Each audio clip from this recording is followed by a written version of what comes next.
ఇప్పుడు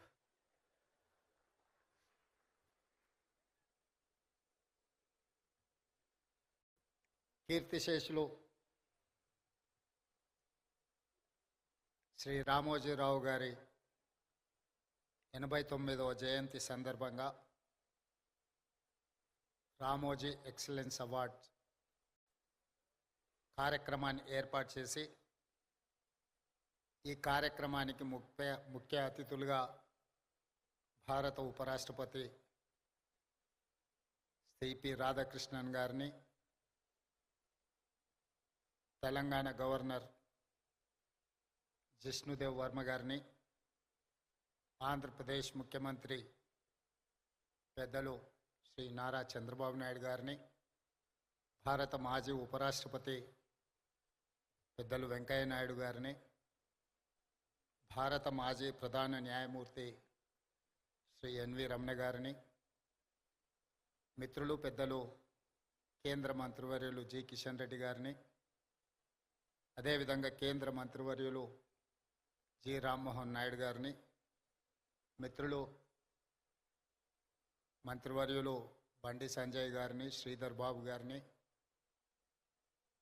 రామోజీరావు గారి అభిమానులను, రామోజీ ఫిలిం సిటీ, ఈనాడు సంస్థల సిబ్బంది అందరూ, ముఖ్యంగా కిరణ్ గారు ఒక మంచి కార్యక్రమాన్ని ఏర్పాటు చేసి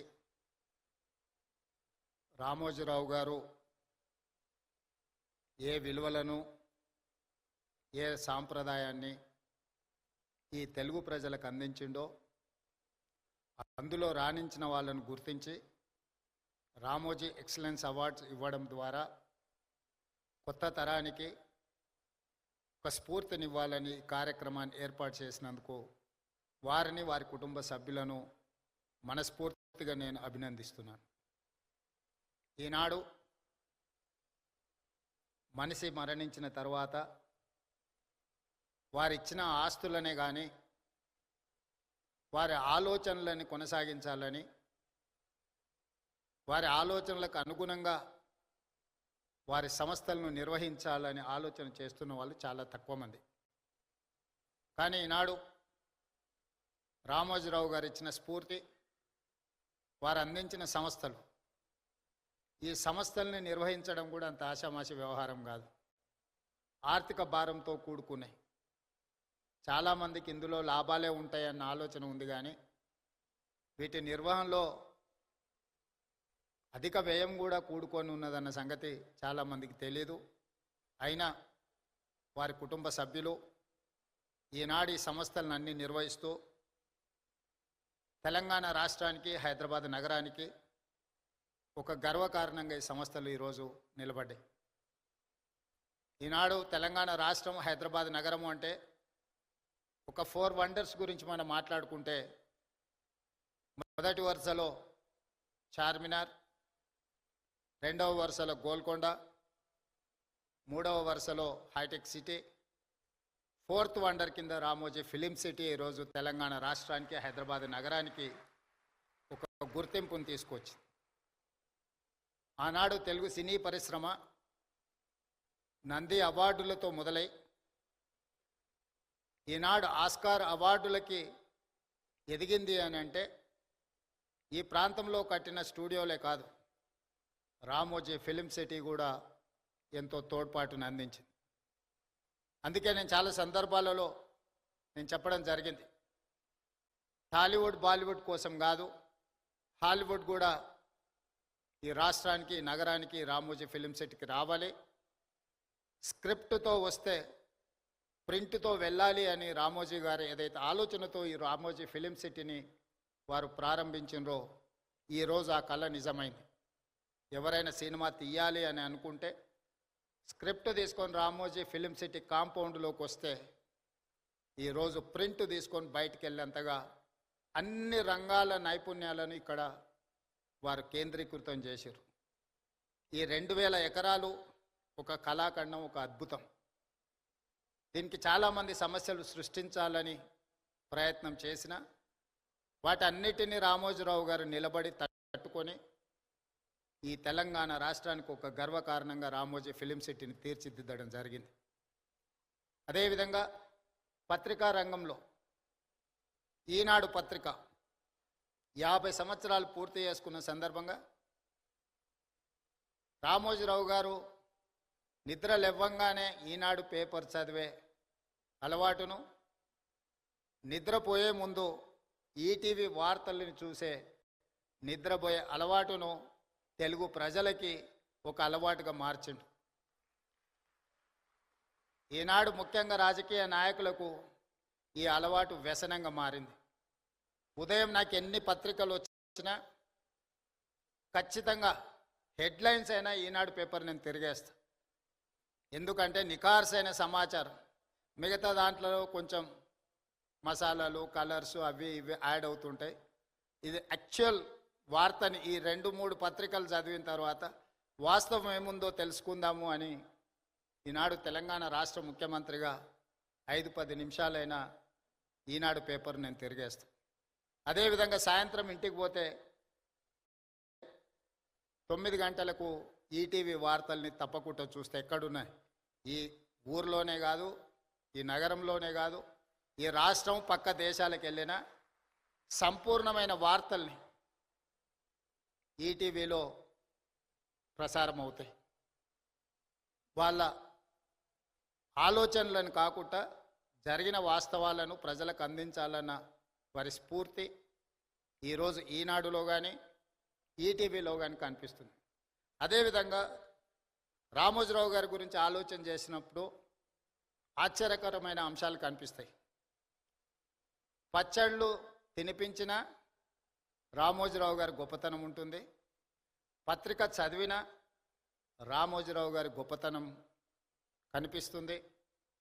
ప్రసార సాధనాలు మార్గదర్శి చిట్ ఫండ్కి, రామోజీ ఫిలిం సిటీకి, ప్రియా పచ్చళ్ళకి, ఈనాడు పేపర్కి దేనికి పొంతన లేదు.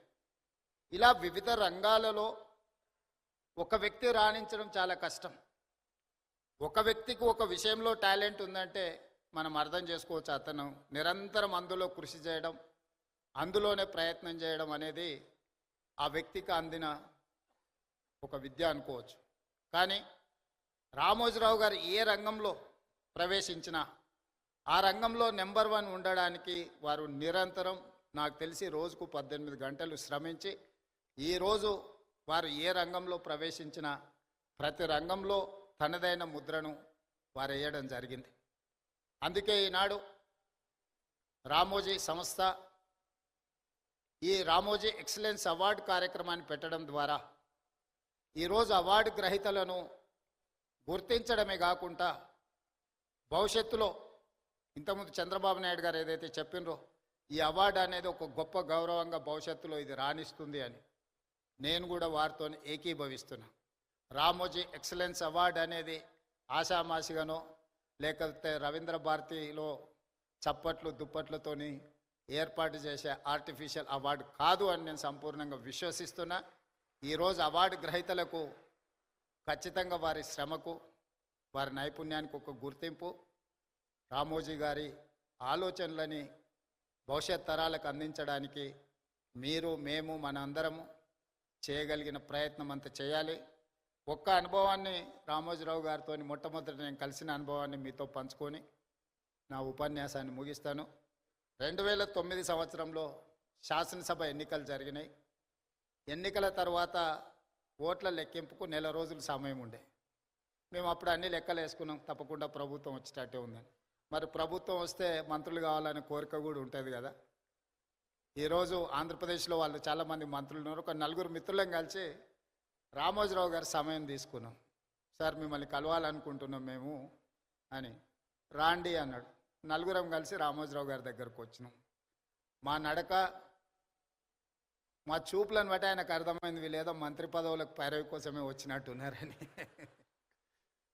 భోజనం పెట్టి కూర్చోబెట్టి, మేము అడగని కూడా అడగలే, వారే మొదలు పెట్టారు రాజకీయాలు, ఆ విధంగా ఎన్నికలు, ఫలితాలు ఏ విధంగా వస్తాయి అనేది విశ్లేషణ ఒక రకము.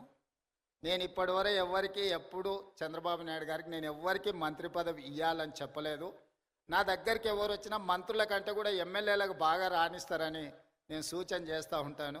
మీ నలుగురికి కూడా అదే సూచన అని వారు మాకు అంటే మా మనసులో ఉన్న మాటను గుర్తించి, అంతకుముందు బయట చాలామంది మంత్రివర్గం అంతా చంద్రబాబు నాయుడు గారు, రామోజీరావు గారు చిట్టి పంపిస్తారు, చంద్రబాబు నాయుడు సార్ మంత్రివర్గాన్ని ఏర్పాటు చేస్తాడని బయట చర్చ జరుగుతుండేది. సరే రామోజీరావు గారు మా నలుగురిలో ఎవరికో ఒక్కరికైనా తప్పకుండా చెప్తాడు అనుకొని మేము వచ్చినాము. వారు రాజకీయ నాయకులకు కానీ ప్రభుత్వంలో కానీ ఇలాంటి సూచనలు ఎప్పుడు నేను చేయను. మీరు కష్టపడి పని చేయండి, మీరు మంచి చేస్తే తప్పకుండా నా పత్రికలో స్థానం ఉంటుంది, మీరు చెడు చేస్తే మాత్రం మొదటి పేజీలో స్థానం ఉంటుంది, మీరు ఏది కావాలనో కోరుకోండి అని చెప్పి మంచి భోజనం పెట్టి, రామోజీరావు గారు మంచి హోస్ట్, నేను ముఖ్యమంత్రి అయిన తర్వాత కూడా వస్తే చాలాసేపు భోజనం పెట్టి చాలా విషయాలు మాట్లాడినారు. ముఖ్యమంత్రిగా వచ్చినప్పుడైనా ఏదైనా పనుల విషయంలో ప్రస్తావిస్తారేమో నేను అనుకున్న, వారు ఏం మాట్లాడలేదు. వారు చెప్పిండ్రు ఇది నా బాధ్యత, ఎందుకు సార్ రెస్ట్ తీసుకోవచ్చు కదంటే, నిత్యం నాకు ఈ పనిలోనే ఒక సంతృప్తి ఉంటుంది, ప్రతి పేజు నేను చదువుతాను.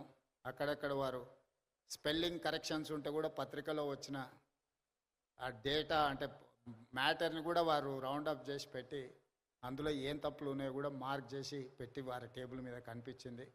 అంత నిబద్ధతతోని వారు పనిచేసిండ్రు కాబట్టే ఇంత గొప్ప సంస్థను నిర్మించగలిగినరు. రామోజీ అనేది ఒక పేరు కాదు, ఒక బ్రాండ్. ఈ బ్రాండ్ను కొనసాగించాల్సిందిగా, కొనసాగించే క్రమంలో మా వంతు సహకారం, మా సహకారం ఏం లేదు, మేము మీకు అన్యాయం చేయకపోవడం మీకు పెద్ద సహకారము. మా ప్రభుత్వం వైపు నుంచి సంపూర్ణంగా రామోజీ గ్రూప్ సంస్థలకు సంపూర్ణమైన సహకారం ఉంటుంది. Ramoji film city, Ramoji ETV కావచ్చు, ఈనాడు కావచ్చు, తెలంగాణకు హైదరాబాద్ నగరానికి ఒక గొప్ప గౌరవం. ఈ తెలంగాణ గౌరవాన్ని ముందుకు తీసుకువెళ్ళడానికి మా రాష్ట్ర ప్రభుత్వం తరఫున సంపూర్ణమైన సహకారం ఉంటుంది. అదేవిధంగా పెద్దలు వెంకయ్య నాయుడు గారు, ఎన్వి రమణ గారు సూచన చేసిరు తెలుగు భాష గురించి. తప్పకుండా మేము ఈ మధ్యకాలంలో ప్రభుత్వం ఇస్తున్న జీవోలు మిగతా వాటిని తెలుగులోనే ఇస్తూ ఉన్నాం.